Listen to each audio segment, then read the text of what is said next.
नमस्कार, आप देख रहे हैं जगत क्रांति टीवी और मैं हूं आपके साथ ज्योति कनौजिया। चलिए नजर डालते हैं खबर की ओर।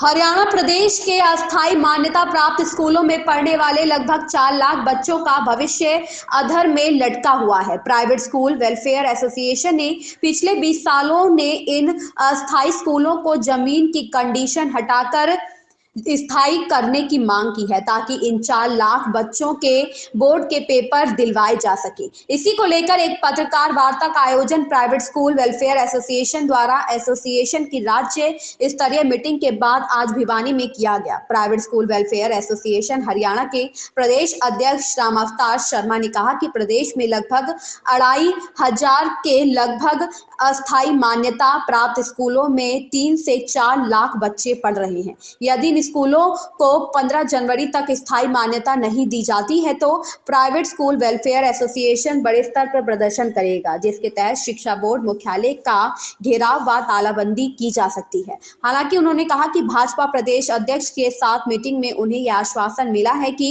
उनकी समस्या का हल जल्द हो जाएगा। उन्होंने अपनी मांगों के बारे में जिक्र करते हुए कहा कि उनकी एसोसिएशन चाहती है कि पिछले 20 वर्षों से अस्थायी मान्यता प्राप्त स्कूलों की हर वर्ष 1 वर्ष के लिए मान्यता बढ़ा दी जाती है, इनको स्थायी मान्यता प्राप्त दी जाएगी। भाजपा ने भी अपने घोषणा पत्र में अस्थायी स्कूलों को नियमों में ढील देकर स्थायी करने की बात कही थी। वहीं उन्होंने कहा कि स्कूल बसों पर 20 रुपए प्रति सीट पैसेंजर टैक्स लगाया जाता है, जबकि छात्र पैसेंजर नहीं होते। ऐसे में उनकी मांगों को जल्द पूरा किया जाएगा ताकि वह बच्चों की पढ़ाई को निर्बाध रूप से जारी रख सके। भिवानी से सोमवीर शर्मा की रिपोर्ट। बच्चा है वो पैसेंजर कैसे मान लेंगे? हम स्टूडेंट है, विद्यार्थी है। हमने तो ये बार बार एक बात कहते हैं कि काम अभिभावक हैं वो दोनों कामकाजी हैं, उनको टाइम नहीं है। हम तो अभिभावक की सुविधा के लिए, बच्चे की सुविधा के लिए बच्चे को घर से उठाते हैं। हमारी तो टेंशन बढ़ती है, बसों में तो बहुत पैसा घर से लगता है। सुबह बच्चे को घर से उठाते हैं, स्कूल आता है बच्चा, शाम को छोड़ते, जब तक बच्चा घर से कुशल नहीं पहुंच जाता तो स्कूल वाले को तो चिंता रहती है। तो ये तो हमारे लिए सिरदर्दी है। पर हमने बच्चों के पेरेंट्स की सहूलियत को देखते हुए कि कोई पेरेंट्स को टाइम नहीं है स्कूल छोड़ने का, लाने का, ले जाने का, इसलिए बसों की हमने सुविधा दे रखी है। मैनिफेस्टो 2014 के मैनिफेस्टो में जब भारतीय जनता पार्टी पहली बार सत्ता में आई थी, जब वो मैनिफेस्टो उन्होंने जारी किया था, वो मैनिफेस्टो है मेरे पास, मैं उपलब्ध भी करा दूंगा। मैंने धनखड़ जी को भी दिखाया, हमारे शिक्षा मंत्री को भी दिखाया। उस मैनिफेस्टो में क्लियर कट लिखा है एक कि हरियाणा में जितने भी अस्थायी स्कूल हैं उनके नियमों में सरलीकरण करके उनको स्थायी करने का काम हम करेंगे। ये भारतीय जनता पार्टी के मैनिफेस्टो में 2014। अगर 15 जनवरी तक देखो, हम रिक्वेस्ट कर रहे हैं सरकार से, हम मिल भी रहे हैं, हमारा मिलना जुलना भी जारी है। हम एक आदरणीय धनखड़ जी से भी निवेदन करके आए कि सरकार की हमारी बातचीत करवा दी जाए, ताकि जो हमारी समस्याएं हैं हम उनके सामने बता सकें और उसका समाधान हो सके। तो उन्होंने आश्वासन दिया। नहीं तो 15 जनवरी के बाद फिर हमारे पास कोई चारा नहीं रहेगा, क्योंकि फरवरी में तो एग्जाम है बच्चों के। फिर तो कोई ना कोई आंदोलन की रूपरेखा पूरे हरियाणा प्रदेश के स्कूलों को बुला करके और एक बड़े आंदोलन की रूपरेखा कोई ना कोई तय करनी पड़ेगी। इसलिए 15 जनवरी तक सरकार को हम एक अल्टीमेटम दे रहे हैं, सरकार से एक आग्रह भी कर रहे हैं कि आप इन बच्चों के भविष्य को देखते हो। हम सरकार से कोई पैसा नहीं मांग रहे। सरकार ने कहा कि मेरे बच्चों को पढ़ाओ, हमने बच्चे पढ़ाए, हमारे आज तक फीस पेंडिंग। हर प्रकार का कोई भी सरकारी किसी भी प्रकार की कोई स्कीम आती है, कोई वो सबसे पहले प्राइवेट स्कूल उसको लागू करता है, सबसे पहले प्राइवेट स्कूल पीसता है।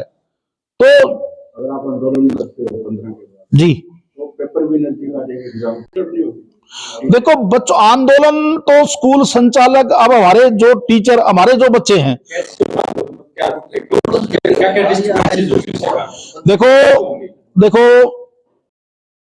देखो हरियाणा प्रदेश में जितने भी संगठन हैं इस मुद्दे पे एक हैं, सबसे इस बात की सहमति है।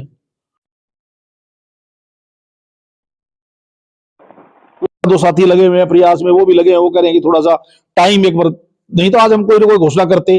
पर उनकी जो वो बातचीत उनकी भी चल रही है, हमारी भी चल रही है। तो हमारा जो उद्देश्य है वो सबका एक है, और हमारा उद्देश्य ये है कि हरियाणा प्रदेश के ये बच्चे और ये स्कूल सफर ना करें। हमें आंदोलनों की कोई वो थोड़ी है कि हम आंदोलन करें, हम कोई आंदोलनकारी थोड़े हैं। हमें तो सिर्फ हमारा काम है बच्चों को पढ़ाना। हरियाणा के स्कूलों में हमारे जो बच्चे पढ़ते हैं उनको क्वालिटी एजुकेशन देने का काम प्राइवेट स्कूल करते हैं। तो हमारा तो काम बच्चों को शिक्षित करना है सर। यहाँ पर हर नागरिक को हम चाहते हैं कि वो शिक्षित हो, तो आंदोलन तो हमारी मजबूरी होती है। पिछले दिन आपने भी देखा होगा कि हमने हर प्रकार का सहयोग, 134 की बात आई तो हमने हेल्प डेस्क लगाकर पेरेंट्स के हमने फार्म भरवाए, लोग बच्चों को हमने फ्री पढ़ाया। तो इस प्रकार की देखो जनमानस की जो बात होती है, जन भावनाओं की कदर सरकार को करनी चाहिए। हमारे साथ भी बहुत सारे लोग जुड़े हैं, वो जन भावनाएं हैं, उनको समझते हुए उन बच्चों का, इन स्कूलों का, जितने भी 2200 स्कूल है, 2400 स्कूल है, इनका स्थायी समाधान। आप एवरेज संख्या इसमें 3-4 लाख बच्चे तो कम से कम 10वीं और 12वीं दोनों क्लासों के होंगे। और 10वीं 12वीं को ना लगाया हुआ, उसमें 9वीं का बच्चा भी पढ़ता है, वो फिर जो बच्चा आज 9वीं में हो कल 10वीं में भी होना है, वो भी तो उसी स्कूल में पढ़ता है ना। अगर उसको 10वीं का एक्सटेंशन नहीं मिली तो वो बच्चा भी फिर सफर करेगा, उसको भी इफेक्ट पड़ेगा। 2200 स्कूल है, क्या स्थायी स्कूल है, क्या उनसे आपकी मीटिंग हुई है? की अगर छोड़ दो, आपके के खिलाफ आप क्यों नहीं गए? आप हर बार गड़गड़ाते क्यों? देखो, गिड़गिड़ाने की तो राजनीति मैं नहीं कहूंगा कि गिड़गिड़ा। हर साल की बात नौबत क्यों आती है? आप बीजेपी से हैं, 8 साल से सरकार भी बीजेपी की है, मैनिफेस्टो में भी है, वायदा खिलाफी के साथ। देखो, हमने प्रयास किया है, भारतीय जनता पार्टी ने उसको दिया भी 8 साल। चलो एक्सटेंशन तो दी है ना इन्होंने रोका तो नहीं ना। हाँ, रोका तो नहीं ना, इन्होंने रोका नहीं। कांग्रेस के बराबर हो गया। आप मेरे बीजेपी में क्या? वो पता है, सरकार और अधिकारियों का थोड़ा सा बीच का कोई गैप है ये।